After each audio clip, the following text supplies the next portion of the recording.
Sindhu Bhairavi today episode ரொம்பவே feel பண்ணிட்டு இருக்காங்க. காயத்ரியை சமாதானம் பண்ணி அனுப்புவாங்க. இசைக்கு கவலைப்படாதடா, கண்டிப்பா நம்ம நினைச்ச மாதிரி உனக்கும் காயத்ரிக்கு தான் கல்யாணம், அப்படி ஒன்று நடக்கணும் தாக்கா நானும் இருக்கு, கண்டிப்பா நடக்கும்டா, இதுக்கெல்லாம் போய் கவலைப்பட்டுட்டு இருக்கியா அப்படின்ட்டு எல்லாம் சொல்லிட்டு இருக்காங்க. அதுக்கப்புறமா சிந்து ரூம்ல துணியெல்லாம் ஐரன் பண்ணிக்கிட்டு இருக்காங்க.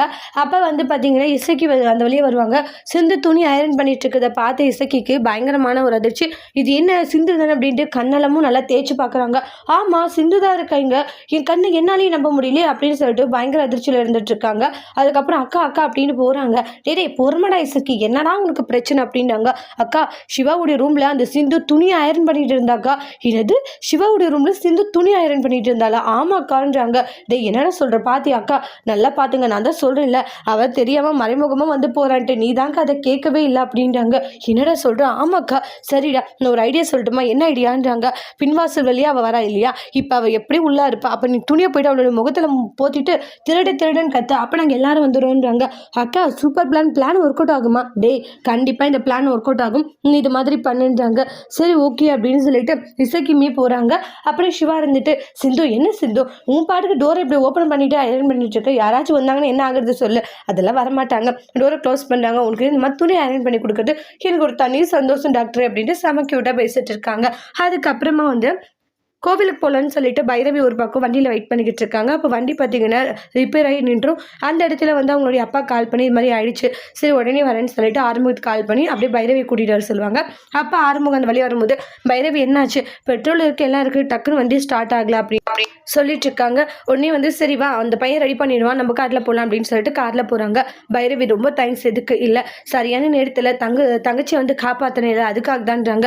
நீ மட்டும் அங்கே வராது இருந்தால் காயத்ரியோடைய நிலைமை என்ன இருக்குன்னு தெரியல, நீ சரியான நேரத்தில் வந்ததுனால தான் காயத்ரிக்கு எந்த பிரச்சனையும் இல்லாத அவளை காப்பாற்ற முடிஞ்சுது அப்படின்ட்டு சொல்லிட்டு இருக்காங்க. இங்கே பாரு அதெல்லாம் ஒன்றும் இல்லை சரியா, நீ இந்த அளவுக்கு சொல்லிட்டு இருக்க, உண்மையிலே அவ்வளோ பெருமையாகவும் சந்தோஷமாகவும் இருக்கு நீ காப்பாற்றின நினைக்கும் போது அப்படின்ட்டு ரொம்பவே சந்தோஷமாக பேசிக்கிட்டு இருக்காங்க.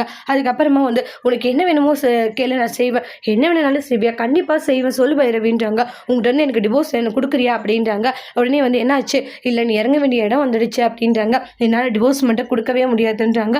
உடனே இறங்கின உடனே இங்கே பாரு நீ கொடுக்க தேவையில்ல, அதுக்கான நேரம் வரும்போது நானே கிளம்ப, நீ என்ன கொடுக்குறது அப்படின்னு சொல்லிட்டு போகிறாங்க. ஆறுமுகம் பைரவி சொல்லிட்டு போனதை கேட்டு ஃபீல் பண்ணிக்கிட்டு இருக்காங்க. அப்புறமா அண்ணன் அப்படின்னு சொல்லிட்டு ஐஷு சிவாக்கு காஃபி எடுத்துகிட்டு வருவாங்க. உள்ளே வைக்கலான்னு வரும்போது காஃபி கொட்டிடும், அவங்க கீழே குனிஞ்சு தொடச்சிட்டு இருப்பாங்க. உடனே போயிட்டு சிந்து ஒளிஞ்சுப்பாங்க. இந்த இடத்துல சிந்து தான் அப்படின்னு சொல்லிட்டு போர்வையை போத்திடுறாங்க. ஐஷுவோடைய தலையில இசைக்கு இருந்துட்டு திருடன் கூப்பிடவும் மகா எல்லாரும் ஓடி வராங்க. போட்டு ஐஷுவா அடி நடிச்சுட்டு இருக்காங்க. சிவாமே வராங்க. அதை பார்த்து எல்லாருமே ஷாக் ஆகுறாங்க. என்னாச்சு, திருட வந்திருக்காங்க, திருடு அப்படின்ட்டு போட்டு அடின்னு நடிக்கிறாங்க. மகா முதல்ல அந்த போர்வை எடுங்க யாருன்னு பார்க்கலான்ட்டு போர்வை எடுக்கிறாங்க. பார்த்தா ஐஷு பயங்கர அதிர்ச்சியில் இருக்காங்க. ஐஷு நீயா இப்படி அடிச்சிட்டீங்களே என்னன்றாங்க. மகா அதுக்கு தான் சொல்றது, யார் என்னன்னு பார்த்துட்டு அடிக்கணும், இப்படி பண்ணி வச்சிருக்கீங்க, இவன் தான் திருடன்னு சொன்னான்றாங்க. இல்லக்கா திருடன் தான் அவங்க கண்ணு என்னடா வச்சுட்டு இருக்க, ஐயோ எல்லாம் போச்சு அம்மா என்ன இப்படி அடிச்சுட்டேமான்ட்டு ஐஷு வழியில துடிச்சிட்டு இருக்காங்க. சிவா சிரிச்சுட்டு இருக்காங்க. சரி முதல்ல அவளை கூட்டிட்டு போ அப்படின்னு சொல்லிட்டு உள்ள கூட்டிட்டு போயிடுறாங்க. இல்லையே சிந்து தானே இருந்தா அப்படின்ட்டு இசைக்கு யோசிக்கிறாங்க. இசைக்கு வாடா போலாம் அப்படின்ட்டு மக கூட்டிட்டு போறாங்க. அப்படி எல்லாம் அங்கிருந்து போனோடனே சிவா இருந்துட்டு எப்படியோ தப்பிச்சா சிந்துன்றாங்க. ஆமா டாக்டர், ஆனா பாவம் ஐஷு தான்றாங்க.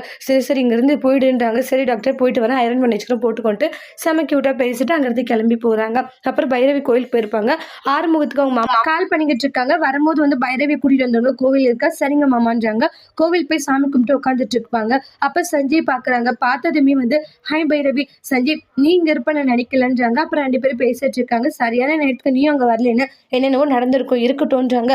சரி ஆறுமுகத்தை பத்தி நீ என்ன நினைக்கிற சொல்லுன்றாங்க. என்ன நினைக்கிறேன்னா, இல்ல அவனை பத்தி நீ என்ன நினைக்கிறத கொஞ்சம் சொல்லலாம் ஐயா அப்படின்றாங்க. அதே கோவிலுக்கு ஆறுமுகம் வராங்க. பைரவி எங்க அப்படின்னுவாங்க. அங்க உட்காந்துட்டு இருக்காளா அப்படின்னு போவாங்க. பார்த்தா சஞ்சய் இருக்காங்க. பார்த்துட்டு ஷாக் ஆகுறாங்க ஆறுமுகம்.